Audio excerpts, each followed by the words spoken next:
AGT Live 24/7 লড়াই party সমস্যা পীড়িত মানুষ তাদের জীবনের মূল সমস্যাগুলি সমাধানের জন্য লড়াই। এই লড়াইয়ের পর্যায়ে কখনো বিধানসভার ভোট আসবে, কখনো লোকসভার ভোট আসবে, এটা উন্নততর পর্যায়ে রাজনৈতিক সংগ্রাম। সেই সংগ্রামে আমরা অংশগ্রহণ করি, কখনো আসন জিতি, কখনো জিততে পারি না, কখনো সরকার তৈরি করি, কখনো সরকার তৈরি করতে পারি না, কিন্তু তার জন্য লাল ঝান্ডা কাঁধ থেকে আমরা নামাই না, লড়াইয়ের ময়দান ছেড়ে আমরা পালিয়ে যাই না। এটাই হচ্ছে মাছবাড়ির এই জায়গায় দাঁড়িয়ে আমি আগেই বলেছি বেশি সময় আমি নিতে চাই না। ত্রিপুরার অভিজ্ঞতা কি? প্রধানমন্ত্রী নরেন্দ্র মোদী 2018 সালে বিধানসভা নির্বাচনে কি বলবার চেষ্টা করেছিলেন? চলো পাল্টাই, একবার একটা সুযোগ দিন। বামফ্রন্ট সরকারের বিরুদ্ধে আঙ্গুল তুলে কথা বলতে পারে, স্বীকার করেছে এই সরকার উন্নতির জন্য কাজ করেছে, ত্রিপুরার সমৃদ্ধির জন্য কাজ করেছে। এই সরকার দুর্নীতি যুক্ত এই অভিযোগ করবার দুঃসাহস দেখায়নি, শুধু বলবার চেষ্টা করেছে কেন্দ্র বিজেপি সরকার।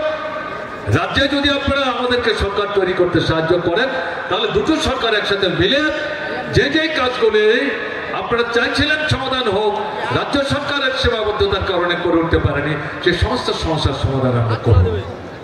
আমরা লক্ষ্য করেছি, আমরা প্রথমেই বলবার চেষ্টা করেছিলাম এটা প্রতারণার ফাঁদ। মুখে যা বলছে, যদি ভোট দিয়ে এদেরকে সরকারে বসবার সুযোগ করে দেন, তাহলে তারা উল্টো পথে চলবে। ভারতবর্ষের অন্যান্য 8টা 9টা 10টা রাজ্যে যেখানে বিজেপি সরকার দখল করে রাজ্য সরকারগুলো চালাবার চেষ্টা করছে, সেখানকার অভিজ্ঞতার ভিত্তিতে এই কথাগুলো বলছি। এবং কেন্দ্র যে সরকার চালাচ্ছে, ভোটের আগে এক কথা, ভোটের পরে সরকারে বসে আরেক কাজ, সেই অভিজ্ঞতা থেকে বলছি। কিন্তু আমাদের রাজ্যের মানুষ প্রায় 51-52% তারা বিভ্রান্ত হয়েছে। অভিজ্ঞতা কি?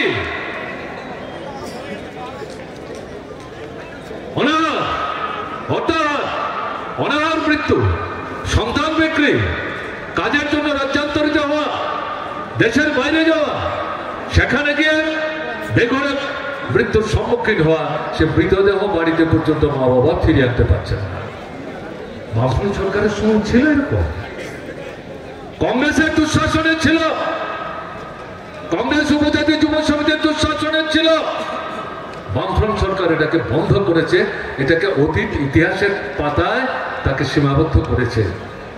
বিজেপি সরকার আসার পর সেটাই তারা ফিরিয়ে আনছে, সেটাই তারা ফিরিয়ে আনছে।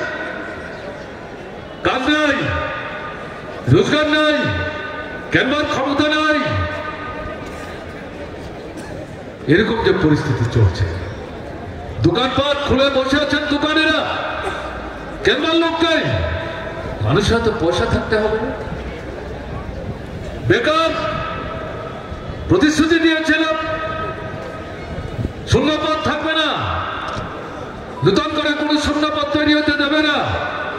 এদের রাজত্বে এই 7 বছরে 56,000 পদ এদের রাজত্বে শূন্য তৈরি হয়েছে, পূরণ করছে না। বেকার সমস্যা আকাশচুম্বী ত্রিপুরার মতো আছে।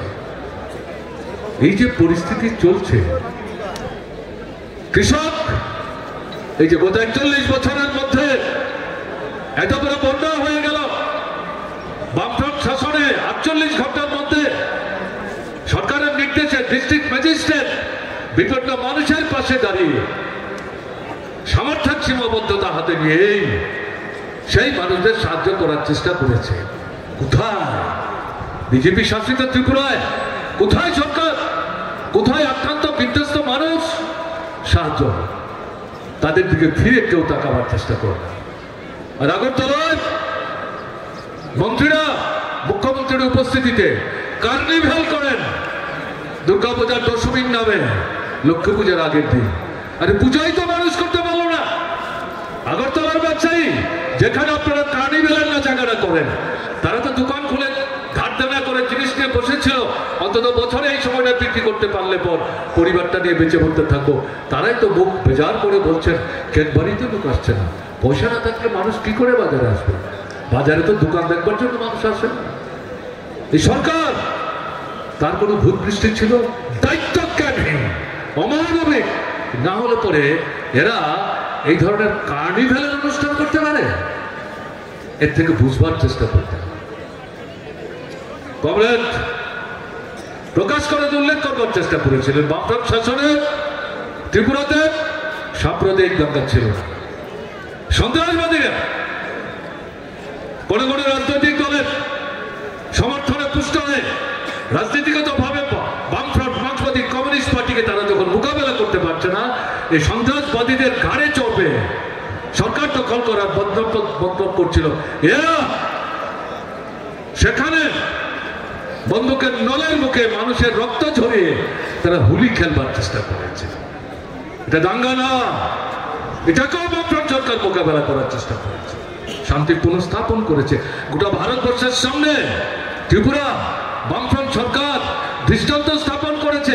সরকার যদি চায় সন্ত্রাসবাদ কিভাবে মোকাবেলা করা সম্ভব, ত্রিপুরা হচ্ছে তার জ্বলন্ত দৃষ্টান্ত।